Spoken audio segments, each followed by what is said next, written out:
Imagine buying a computer and needing to memorize dozens of typed commands to open a file.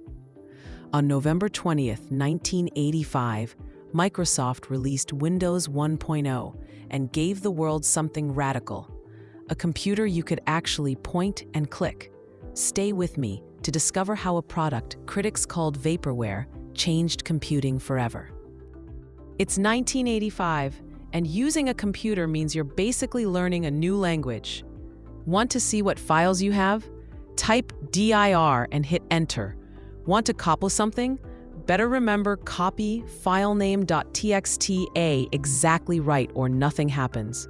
One typo, one wrong space, and you start over. Computers are powerful, but they're not friendly. Meanwhile, Apple has released the Macintosh with something revolutionary: a graphical interface. You can see pictures of folders. You can click on things with a mouse. It's intuitive. It's beautiful. But there's a problem. It costs $2,495, which is over $7,000 in today's money. Most people and businesses can't afford it. Bill Gates sees what's happening and realizes Microsoft needs to compete, but he's 2 years late to the party. In November 1983, he announced Windows would ship in April 1984. April comes and goes. June 1985, still nothing. People start calling it vaporware, a product that's announced but never actually exists. Tech journalists mock Microsoft relentlessly. Inside Microsoft, it's chaos. Programmers are sleeping in the office. The project keeps getting delayed because nothing works right. They need Windows to run on computers with just 256 kilobytes of memory. That's less memory than a single photo on your phone today. They're trying to fit a miracle into a shoebox. Finally, on November 20th, 1985, Windows 1.0 ships.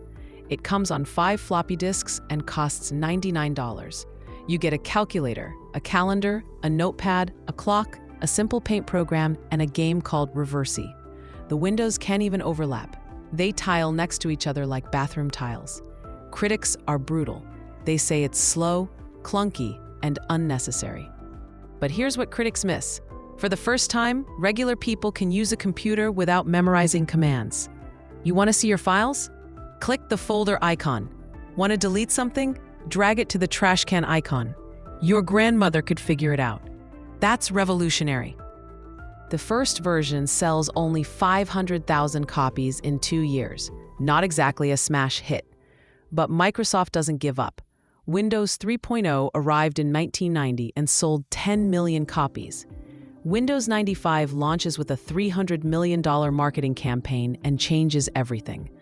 Suddenly, every office, every school, every home wants Windows. By the 2000s, Windows was running on 95% of the world's computers. Think about what this means for you right now. That paper you're writing? That game you're playing?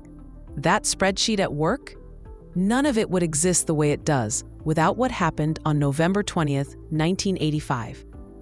Windows didn't just make computers easier, it made them accessible to billions of people who would never have learned command line interfaces. And Bill Gates? That guy who was mocked for releasing vaporware? Windows 1.0 began a journey that made him the wealthiest person on earth and made Microsoft one of the most valuable companies in history. Not bad for a product that critics called slow and unnecessary. The next time you click on literally anything on your computer, remember November 20th, 1985. Microsoft released a clunky, imperfect product that critics hated and users barely bought. But it planted a seed that grew into the entire modern computing world. Sometimes the most important innovations don't need to be perfect on day one. They need to take a first step. What technology do you use every day that you couldn't imagine living without? Drop it in the comments. And if stories about the moments that built our digital world fascinate you, join the History Sparks community by hitting that subscribe button. We're here every single day, uncovering the sparks that lit the future. Tomorrow's story might just explain something you use right now. Don't miss it.